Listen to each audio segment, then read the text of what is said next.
భారతదేశంలో ఒక దేవగౌడ లాంటోడి ప్రభుత్వం, ఒక గుజ్రాల్ లాంటోడి ప్రభుత్వం, ఒక వీపీ సింగ్ లాంటి వాడి ప్రభుత్వం, ఒక చంద్రశేఖర్ లాంటి వాడి ప్రభుత్వం కావాలి అమెరికాకి.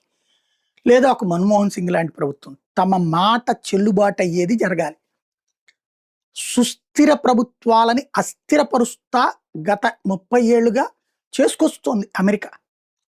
1992లో పివి నరసింహారావు ప్రభుత్వం అస్థిర ప్రభుత్వం.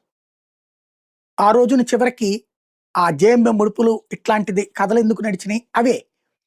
వాటన్నిటి తర్వాత నుంచి స్టెబిలైజ్డ్గా ప్రభుత్వం నడిపే పరిస్థితి లేక అమెరికా వాళ్ళ చెప్పు చేతల్లో లేదా అమెరికా వాళ్ళ ఒత్తిళ్ళకి తలగుతున్నది భారతదేశం. మోడీ సంపూర్ణ మెజార్టీతో రావడం, అమెరికాను ఆయన ద్వేషించడు, దూషించడు.